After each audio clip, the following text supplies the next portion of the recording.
संत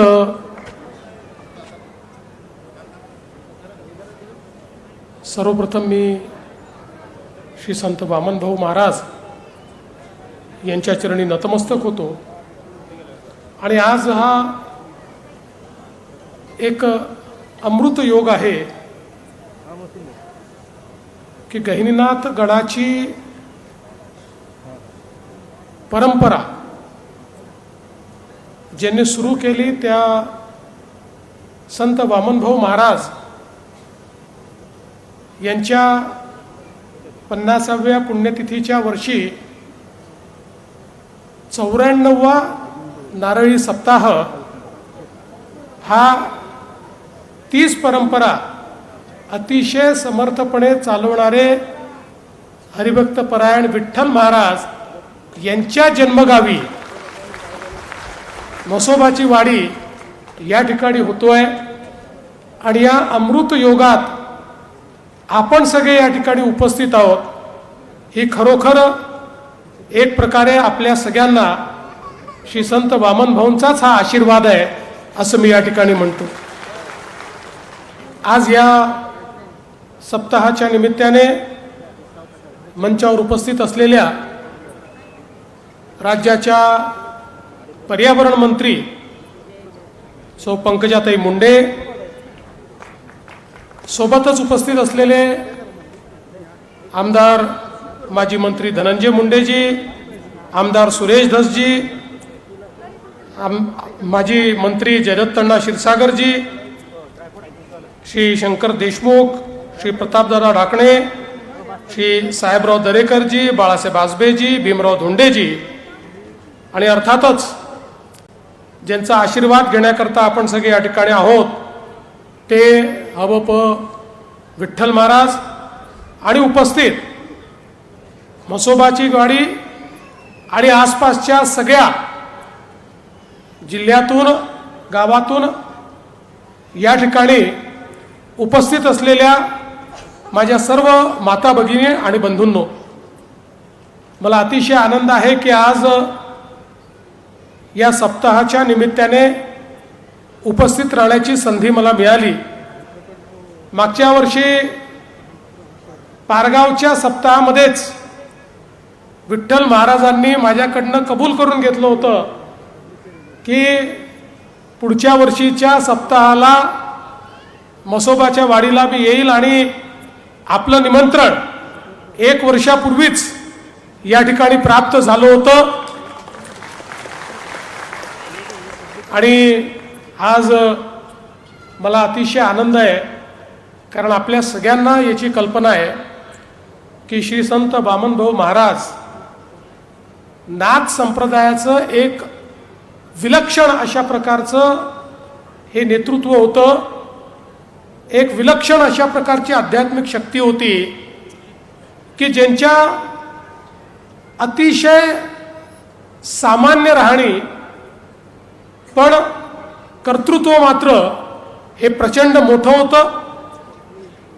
कित्येक लोकांचं जीवन सुधारण्याचं काम त्यांनी केलं आणि समाजातला अंधविश्वास दूर करत समाज सश्रद्ध झाला पाहिजे, श्रद्धावान समाज झाला पाहिजे याकरता त्यांनी केलेलं कार्य, समाज सात्विक असला पाहिजे याकरता त्यांनी केलेलं कार्य आणि विशेषतः जे मार्ग भटकलेले लोक आहेत त्यांना मार्गावर आणण्याचं जे काम श्री संत वामनभाऊ महाराजांनी केलं, मला असं वाटतं की ते अत्यंत महत्त्वाचं आहे। आणि नाथ संप्रदाय जो आपल्याला कल्पना आहे की आपल्या वारकरी विचाराचा, वारकरी संप्रदायाचा एक प्रकारे उगम आपण मानतो आणि विशेषतः गहिनीनाथ महाराज हे एक अशा पद्धतीचं देवतुल्य व्यक्तिमत्व या नवनाथांमध्ये होऊन गेलं की ज्यांनी या संप्रदायाचा एक मोठा विस्तार केला आणि त्यांचाच विचार आणि तीच गादी श्री संत वामनभाऊ महाराजांनी सातत्याने आपल्याला आशीर्वाद देत पुढे नेली आणि आज तोच वसा आणि तोच वारसा आपले हबप विठ्ठल महाराज या ठिकाणी चालवत आहेत. म्हणून मी ज्यावेळी गैनीनाथ गडावर गेलो आणि असं मनापासून वाटलं की या गडावर आलं पाहिजे, इथल्या सप्ताहाला गेलं पाहिजे. कारण ज्या प्रकारचा भक्तिभाव पाहायला मिळतो इथे कुठलेही आडंबर नाही आहे. इथे कोणीही आम्ही जरी मुख्यमंत्री किंवा मंत्री म्हणून आलो असलो तरी देखील आम्ही कोणी पदामुळे या ठिकाणी आलेलो नाही, तर गडाचे भक्त म्हणून, गडाचे या ठिकाणी अनुयायी म्हणून या ठिकाणी आलो आहोत. आणि विठ्ठल महाराजही जे प्रेम मुख्यमंत्र्याला देतात तेच गडातल्या साध्या अनुयायाला देखील देतात. त्यामुळे हा गड महत्वाचा आहे. इथे कोणी मोठं नाहीये, कोणी लहान नाहीये, सगळे हे एका विचाराने प्रेरित होऊन एका आध्यात्मिक शक्तीचं अनुष्ठान मांडणारे अशा सगळ्या प्रकारचे भाविक आहेत.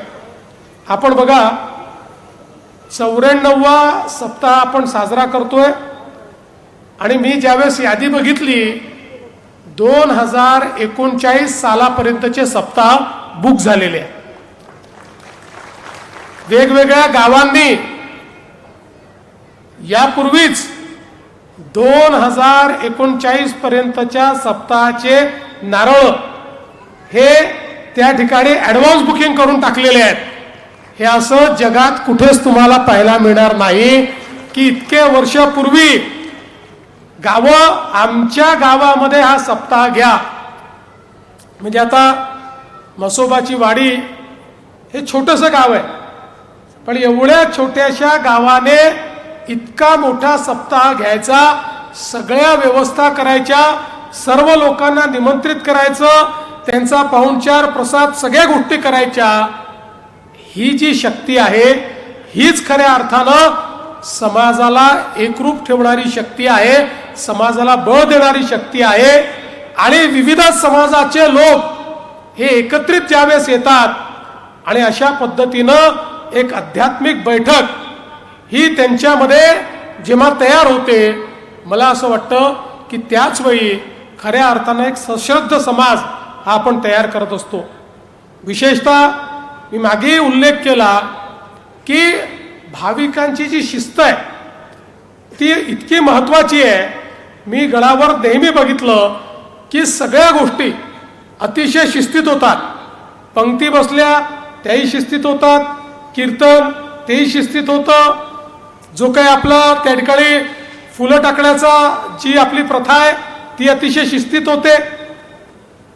ही मला असं वाटतं की एक अत्यंत हे गैनीनाथ गडाचं वेगळेपण आहे जे आपण सगळ्या भाविकांनी जोपासलेलं आहे.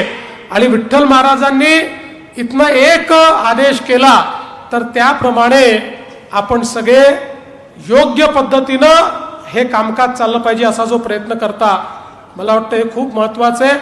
आमचा वारकरी संप्रदाय, आमची वारकरी परंपरा ही अत्यंत महत्वाची परंपरा आहे. आपण बघा 800, 900, 1000 वर्ष इतकी आक्रमण झाली, पण या कुठल्याही आक्रमणामध्ये आमचा वारकरी संप्रदाय कधी थांबला नाही. आमची पावलं ही पंढरीकडे कितीही अडचणी येऊ तरी ती वळतातच, ती पंढरीला जातातच. आणि हेही किती आश्चर्य आहे बघा की पंढरपूरमध्ये गेल्यानंतर विठ्ठलाचं दर्शन हे बोटावर मोजण्या इतक्या लोकांना प्राप्त होतं.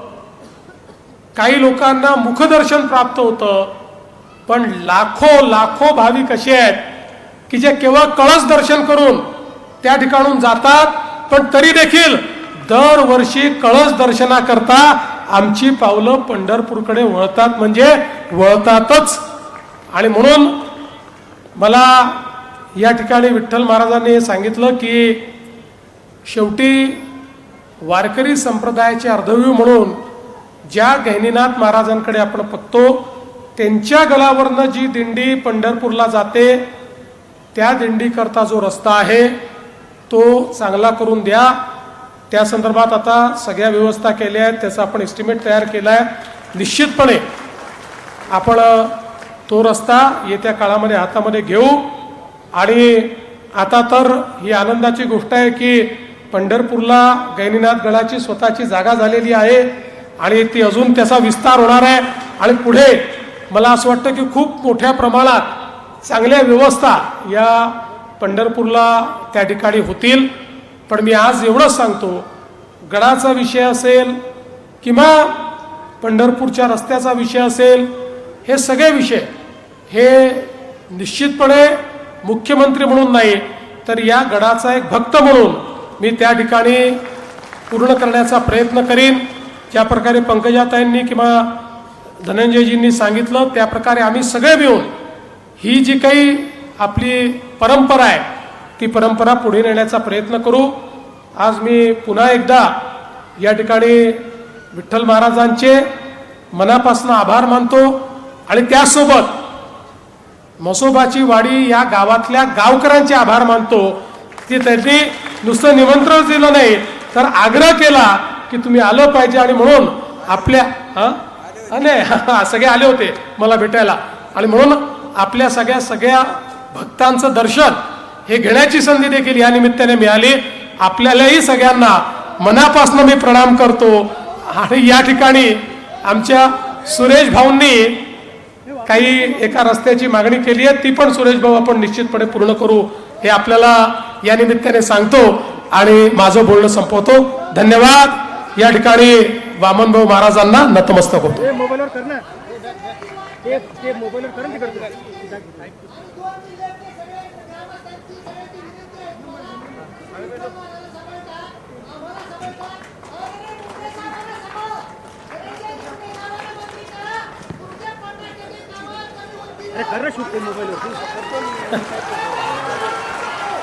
चला सगळ्यांना खूप खूप धन्यवाद.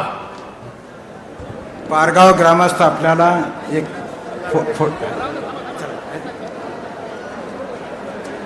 चला लोक